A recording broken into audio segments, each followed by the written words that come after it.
El otro espíritu.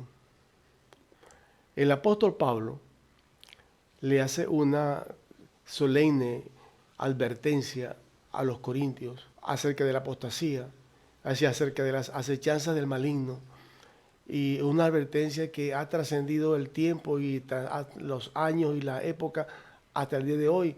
Esta advertencia es más vigente hoy en día que nunca antes. Entonces, y se trata de las acechanzas del maligno, las trampas que hace el diablo para desviar la iglesia, para ponerle tropiezo, para poner inconveniente en el camino de la iglesia de Jesús. Vamos a leer en 2 Corintios capítulo 11, versículo 4, dice así: porque si viene alguno predicando a otro Jesús que el que os hemos predicado, o si recibís otro espíritu que el que habéis recibido, u otro evangelio que el que habéis aceptado, bien lo tolerarías.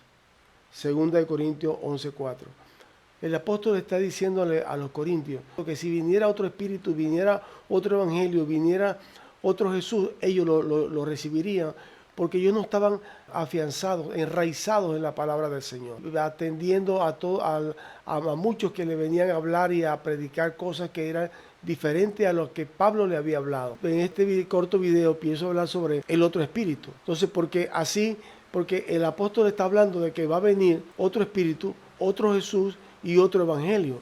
Y esas tres cosas las tenemos hoy en día operando dentro de la iglesia de una manera poderosa, dañando y destruyendo y echando abajo todo el propósito que Dios tiene con muchos en la iglesia. Pero la iglesia es victoriosa. Hay una manada pequeña, hay un remanente pequeño que va a salir victorioso de todo esto. Vamos a leer en 2 Corintios capítulo 11, versículos 14 y 15. Dice así: y no es maravilla, porque el mismo Satanás se disfraza como ángel de luz, así que no es extraño si también sus ministros se disfrazan como ministros de justicia, cuyo fin será conforme a sus obras.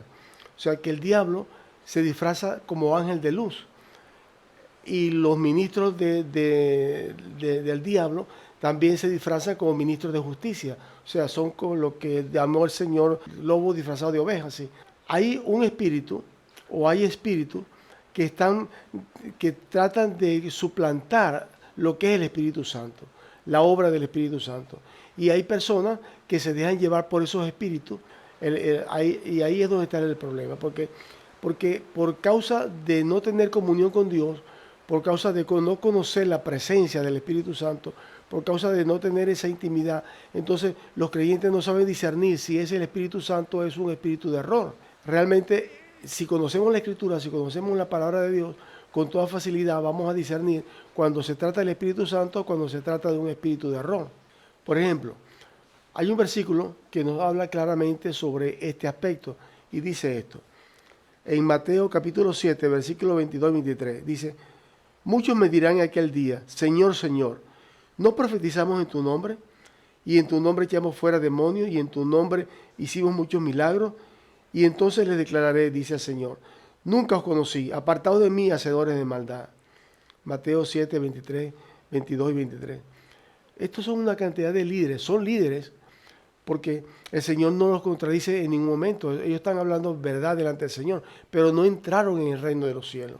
No entraron con el Señor al reposo del Señor. Entonces ellos le reclaman al Señor porque se sienten se sienten con derecho a reclamar, porque ellos, según ellos hicieron su parte. Dice así: muchos me dirán aquel día: Señor, Señor, ¿no profetizamos en tu nombre? Y en tu nombre echamos fuera demonios, y en tu nombre hicimos muchos milagros. O sea, que estos eran líderes que estaban sirviendo dentro de la obra de Dios, estaban profetizando en el nombre del Señor, hicieron milagros en el nombre del Señor, en el nombre del Señor echaron fuera demonios. Pero el Señor dice: no los conozco. Ahora, ¿cómo puede un líder llegar a desviarse a este punto de manifestar un poder en su ministerio y sin embargo no ser de Dios? Esto no pasa de un momento a otro. El Señor nos llama a que nosotros nos examinemos a nosotros mismos. Y entonces que nosotros podamos discernir si nosotros estamos en la verdad o no estamos en la verdad. Nosotros no nos podemos dejar llevar totalmente por un espíritu. por la razón siguiente de que Dios nos dio la palabra y el Espíritu Santo, cuando se manifiesta a nosotros, tiene que sujetarse a esa palabra escrita. El Espíritu Santo no nos va a hablar nada fuera de la palabra escrita. Ningún líder se desvía de un día para otro. Eso es una situación que va ocurriendo en la medida de que el ministerio va avanzando y ellos van dejando de ser estrictos en cuanto a buscar la santidad, la presencia del Señor, y se van relajando. Se van relajando en su comportamiento, se van relajando y van aceptando cosas y van poniendo excusas y se van poniendo argumentos para justificar una cosa y justificar la otra, y se van apartando poco a poco del camino recto del Señor. Oí a un hombre de Dios predicando, haciendo una enseñanza, predicando un mensaje a una iglesia sobre la guerra de las galaxias. Es inconcebible. Un mensaje de la iglesia basado en cosas que estaban pasando en una escena de la guerra de las galaxias. Esto no tiene sentido. ¿Hay algo mejor para basar un mensaje, una enseñanza que la palabra de Dios? Se quedó corta la palabra del Señor. Y son personas que después de recibir una gran fama, después de recibir mucho reconocimiento y mucho dinero, entonces se empiezan a desviar de los caminos del Señor. Es muy importante que nosotros entendamos nuestra primera línea de conocimiento y de acercarnos al Señor es su palabra, no el Espíritu. Sino si alguien está con un eco y siente la presencia de un espíritu y hace cosas que están indebidas y ese espíritu sigue allí, tenga la seguridad que ese no es el Espíritu Santo. El Espíritu Santo se contricta cuando usted hace cosas indebidas. El Espíritu Santo se aleja cuando usted hace cosas indebidas. El Espíritu Santo no es alcahueta de nadie que le vaya la persona esté en pecado y el Espíritu Santo vaya a permanecer al lado de esa persona. No es así. El Espíritu Santo no funciona de esa manera. El Espíritu Santo es santo. Y el Espíritu Santo va a estar en un vaso santo, en un vaso que haga la voluntad del Señor. Dice así en 2 Corintios capítulo 13, versículo 5. Dice: examinaos vosotros mismos si estáis en fe. Probaos a vosotros mismos. ¿O no conocéis a vosotros mismos que Jesucristo está en vosotros? A menos que estéis reprobados. 2 Corintios 13, 5. Entonces, el Señor nos manda a nosotros examinarnos a nosotros mismos. Ese es un deber que nosotros tenemos, de examinarnos a nosotros mismos. Y examinarnos de qué manera. Examinarnos conforme a la palabra del Señor. No conforme a un espíritu, sino conforme a la palabra del Señor, porque el Espíritu Santo viene a hablarnos de su palabra, viene a recordarnos la palabra y viene a profetizarnos cosas que no van a estar fuera de la palabra y vienen a dirigirnos de tal manera que no vamos a estar fuera de la palabra, sino que nos va a llevar al centro de la palabra del Señor. Eso es la labor del Espíritu Santo. Entonces, sabemos que ya está en operación, dice la Escritura, el espíritu de iniquidad, el ministerio de la iniquidad. O sea, el diablo anda como león rugiente buscando a quien devorar.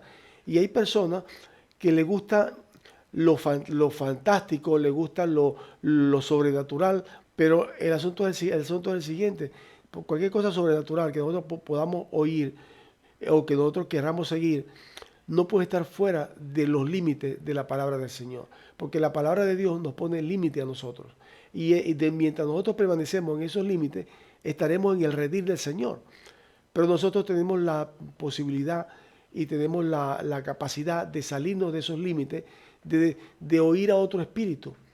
La Biblia dice que en los postreros tiempos muchos apostatarán de la fe oyendo espíritu de error y doctrina de demonios. Y ese es el gran ataque que el enemigo tiene sobre la iglesia en estos días. Que están tantos predicadores en internet, en las redes sociales, hablando cosas muy bonitas, pero que no son de Dios. Hay frases muy bonitas, que caen tan bien, pero no son de Dios. O sea, no todo lo que está en las redes sociales, no todos los predicadores que están ahí son de Dios. Todo el mundo que lee la Biblia por primera vez ya se convierte en un maestro. Ya es un proceso. Dios tiene que procesar a la persona, pasarla por el desierto y pasarla por una cantidad de experiencias para que la persona pueda crecer espiritualmente y tener un encuentro realmente con el Señor. Mi nombre es Fernando Reynolds. Tengo más de 45 años estudiando y enseñando sobre la palabra del Señor. Esta enseñanza sobre el otro espíritu y la que vamos a hacer pronto de el otro evangelio y el otro Jesús, está en mi libro, que usted lo puede ver aquí a mi derecha, que se llama Revelaciones Proféticas, tomo 1. Ese libro tiene también otros estudios, como ese, Lot, la advertencia de Dios, el espíritu de Sodoma y de Gomorra, burladores en el púlpito, ¿establecerá la iglesia el reino del Señor? Ese es otro tema que tiene ese libro. Quería compartir con ustedes esta enseñanza, esta corta enseñanza, muy sencilla, pero tan importante, porque tiene que ver directamente con nuestra eternidad. Dios te bendiga y Dios te guarde.